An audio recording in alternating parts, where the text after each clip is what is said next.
प्यारे दोस्तों, साथियों, इंजीनियर विष्णु अग्रवाल का नमस्कार। आज ट्रायल कोर्ट का जजमेंट आया है।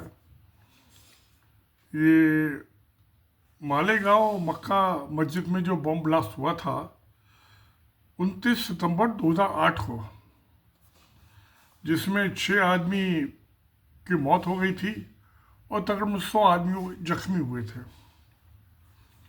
और आज जो है 31 जुलाई 2025 को उसका फैसला आया, तकरीबन 17 साल के बाद। इसमें जितने भी एक्यूज थे 7 आदमी, उसको एनआईए कोर्ट ने, नेशनल इन्वेस्टिगेशन एजेंसी की कोर्ट ने बरी कर दिया कि इनके किसी के खिलाफ एडुकेट सबूत नहीं है, एविडेंस नहीं है, इसने बरी कर दिया। ठीक बात है, किसी के खिलाफ सबूत नहीं है तो उसे तो बरी करना ही चाहिए। अब सबूत इकट्ठा करना किसका काम है? ये तो एटीएस जो थी, एंटी ड्रग स्क्वाड, जिसने चालू की थी, और बाद में जो था ये एनआईए को ट्रांसफर कर दिया था इस केस को। तो गवर्नमेंट ने किया सब। एंटी टेरर स्क्वाड जो है वो स्टेट पुलिस का एक हिस्सा है। ये नासिक डिस्ट्रिक्ट में हुआ था, खास महाराष्ट्र की। और जो एनआईए वो सेंट्रल गवर्नमेंट की है, नेशनल इन्वेस्टिगेशन टीम। तो यानी स्टेट गवर्नमेंट और सेंट्रल गवर्नमेंट दोनों ने मिलके इंक्वायरी ठीक से नहीं की, इसने जज साहब ने इनको बरी कर दिया। तो इसमें दोषी कौन है? स्टेट की पुलिस जिसने इन्वेस्टिगेशन चालू किया, और एनआईए जिसने फाइनल इसको किया और चार्जशीट फाइल किया और मुकदमा लड़ा। ये जो थे आदमी, जो एक्यूज थे सातों, ये हिंदू थे। उसमें से एक प्रज्ञा सिंह ठाकुर, वो लोकसभा में बीजेपी की मेंबर भी रही है भोपाल से। और जो एक कर्नल थे, सर्विंग कर्नल, लेफ्टिनेंट कर्नल पुरोहित, यानी आर्मी का भी उसमें, इंडियन आर्मी का कि जो कमांडर होता है, कमांडेंट, बटालियन कमांडर होता है लेफ्टिनेंट कर्नल, वो भी इन्वॉल्व था। और एक उसमें जो थे ये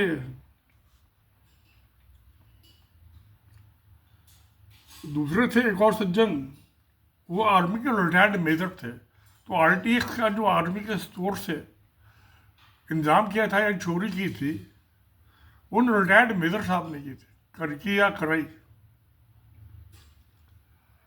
इनके ऊपर UPA unlawful activities prohibition act और इंडियन पैनल कोड में चार्ज किया गया। इनको मुकदमे चले, सब बरी हो गए।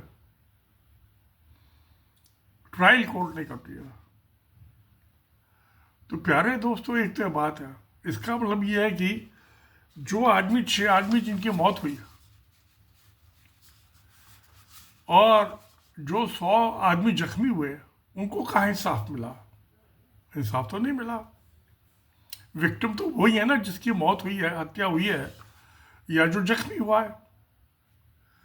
तो विक्टिम को तो इंसाफ नहीं मिला, और उसको इंसाफ दिलवाने का काम जो था एंटी स्टेट पुलिस का था, वो एनआईए का था, सेंट्रल गवर्नमेंट की पुलिस का।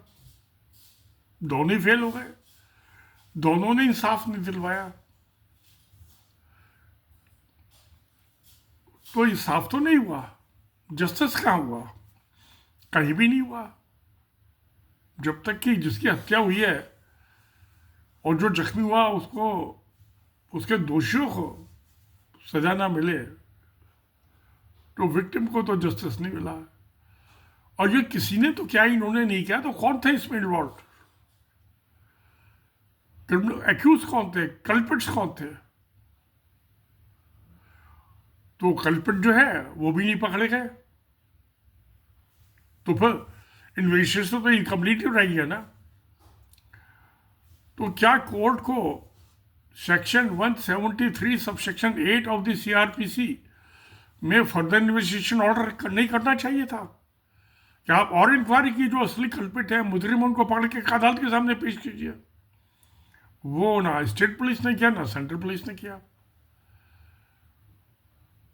तो फिर क्या इन्होंने criminal breach of trust by public servant 409 IPC of fabrication of false और फिक्टिशियस एविडेंस, क्या ये दोषी हैं? कोर्ट ने ऑर्डर किया कि एनआईए के जो आईओ है, इन्वेस्टिगेशन ऑफिसर है, या एंटी टेररिस्ट स्क्वाड का जो है, इनके खिलाफ मुकदमा चलाया जाए, इनको चार्जशीट किया जाए। नहीं किया। तो इंसाफ तो ना तो जिनके जो विक्टिम थे उनको इंसाफ मिला, ना जिनको गलत सबूत ना होने के बावजूद जिन पर मुकदमे चलाए गए, जेल में रखा गया, पिटाई की गई, उनको इंसाफ मिला। तो जो अक्यूज थे ना तो उनको इंसाफ मिला, जहां विक्टिम है उनको इंसाफ मिला। इसको इंसाफ देने की जिम्मेवारी किसकी थी? वो ट्रायल जज की थी, ट्रायल कोर्ट के जज की थी। और जो मुजरिम हुए इसमें, जिन्होंने ठीक से इंक्वायरी नहीं की, कोर्ट के सामने अपना मामला पेश नहीं किया, और जिन्होंने कांड किया बम ब्लास्ट का, वो आजाद घूम रहे हैं। तो जब तक वो पकड़े नहीं जाते तब तक तो केस क्लोज हो नहीं सकता। और उनको पकड़ने की जिम्मेवारी जब एनआईए है, सेंट्रल गवर्नमेंट की, तो इसकी जिम्मेवारी है। तो प्यारे दोस्तों, आपका क्या ख्याल है? क्या विक्टिम को, जिनकी मौत हुई और जख्मी हुआ, उनको इंसाफ नहीं मिलना चाहिए क्या? और जिनको गलत ढंग से फंसाया गया एंटी टेरर स्क्वाड ने और एनआईए ने, उन पर मुकदमा नहीं चलना चाहिए? कानून तो कहता है। इंसाफ की भी जरूरत है। मैं कोर्ट नहीं कर रही हूँ ऑर्डर, वो बैठा रही हूँ उन्हें। मरने वाला मरे, जख्मी हुआ भाड़ में जाए सब। तो जस्टिस तो हो नहीं रहा, इंसाफ किसी के साथ नहीं हो रहा। अब दूसरा जो ये, यानी कि ये तो आज 31 तारीख का जजमेंट है, 31 जुलाई। उससे पहले एक और जजमेंट आया था 21 जुलाई 2025, 10 दिन पहले। वो जो हाई कोर्ट थी बंबई की, उसने जो 12 एक्यूज थे कि ये ट्रेन में जो, लोकल ट्रेन में जो 7 बम ब्लास्ट हुए थे, जिसमें 180 आदमियों की मौत हो गई और 820 जख्मी हो गए, उनको हाई कोर्ट ने बरी कर दिया। क्योंकि ये सारे मुसलमान थे, मक्का मस्जिद वाले में सारे हिंदू थे साथों, इसमें सारे मुसलमान थे, जिनको हाई कोर्ट, डिस्ट्रिक्ट कोर्ट ने, ट्रायल कोर्ट ने मुजरिम ठहरा के सजा दे दी, उम्र कैद की और मौत की, फांसी पर टांग दो इन्हें। हाई कोर्ट ने बरी कर दिया कि कोई सबूत ही नहीं इनके खिलाफ। तो ये 11 जुलाई 2006 को हुआ था ये हत्याकांड। इसमें भी किसी को इंसाफ नहीं मिला, ना तो मरने वालों को इंसाफ मिला, ना जो 820 आदमी जख्मी हुए उनको इंसाफ मिला। और जिन लोगों को झूठा केस बना के फंसाया गया मुसलमानों को, 12 आदमी को, उनको भी इंसाफ नहीं मिला। कि पुलिस जो है, एनआईए, एटीएस साबित नहीं कर पाए हाई कोर्ट में, उनका सब ये बोगस है। इसका मतलब डिस्ट्रिक्ट कोर्ट के लेवल पर, ट्रायल कोर्ट जो फर्स्ट कोर्ट ऑफ ट्रायल है, उसमें इंसाफ नहीं मिल रहा। मुसलमान है तो लगा दो उसे उम्र कैद की सजा, फांसी। हिंदू है तो सबको बरी कर दो। मालेगांव वाले में हिंदू थे साथ, वो बरी कर दिया। बॉम्बे में ट्रेन ब्लास्ट थे, लोकल ट्रेन है, उनको सबको सजा दे दी ट्रायल कोर्ट ने। तो इंसाफ तो ना मुसलमान को मिला ना हिंदू को मिला। और नलायकी किसकी? पुलिस की, आईओ की, इन्वेस्टिगेशन ऑफिसर की। तो प्यारे दोस्तों, आपका क्या ख्याल है?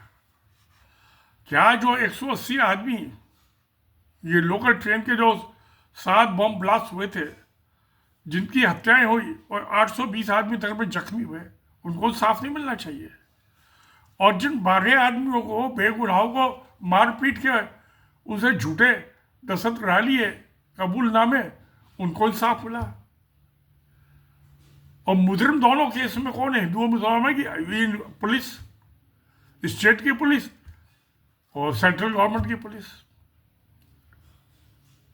पुलिस मुजरिम है, तो क्या पुलिस को सजा नहीं मिलनी चाहिए? तो सबसे जो झूठी गवाहियां फैब्रिकेट की, फॉल्स फिक्टिशियस एविडेंस, आईपीसी का सेक्शन 217, 218 और 409 criminal breach of trust by public servant,